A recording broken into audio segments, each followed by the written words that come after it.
Hi everyone, Lua here with a quick Confluence Cloud tutorial. Today I'm going to show off a useful feature in Comala Document Management Cloud known as the Select Transition, a great way to move between states in your approval workflow. You may already be familiar with this transition if you are a server or data center customer, but we'll be featuring the cloud version today. In this video, I'll show you two examples of how to use the Select Transition. First, transitioning to a single state. Here I have a white paper that I've written and a workflow has been applied to the page. We can see that the workflow starts in a draft state, and I can use the Select Transition to submit it to the next phase in the workflow, which is the review state here. The intention with this workflow is that the author can work on their paper for as long as they like in the draft state, and when they're ready, they can submit it for a review. Once the page is in the review state, there is an option to approve or reject the page, so I can assign someone like my marketing manager to review the document. Let's take a quick look at the workflow in the builder. We'll go to Space Settings, Content Tools, and Document Management. Here I can see the workflow and choose to edit it with the builder. In the diagram, we can see the workflow starts in the draft state. Then with the Select Transition, we can submit it to the review state, and when it's approved, it will go to this Approve state. If we click on the draft state, and then go up to Transitions, you can see my Select Transition is here, and here is where I can add or remove the states.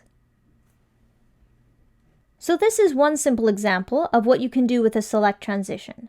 The second example we'll look at is selecting between two states or more instead of just one. Here I have a second page with a different workflow. We can see it's in a state called In Progress, and the Select Transition has been applied. Using this drop-down menu, I can select between 3 different states instead of just one. This can be very handy, for example, if you have different kinds of approvals or approvers that you want to choose from, depending on the content of the page. With the Select Transition, you can include all of them in the same workflow and just choose which one you need on a case-by-case basis. And of course, you're not limited to just 3 states. We've seen examples from our customers with 7 or more different states that they are selecting from. So I'm just heading back into the workflow builder so we can take a quick look at this workflow as well. We can see it starts in the In Progress state, and then I can select between the 3 different approvals. After it's been approved, a single coordinator gives the final review, and then it's published. And if we go back to the In Progress state and look at transitions, then again we can see the Select Transition here and the states that we've chosen. And just one quick note, if you're looking at a state like this one here, and when you go up to Transitions you can't see the Select Transition option, that's because it already has an approval transition applied. You can't have an approval transition and a Select Transition on the same state, so just keep an eye on that.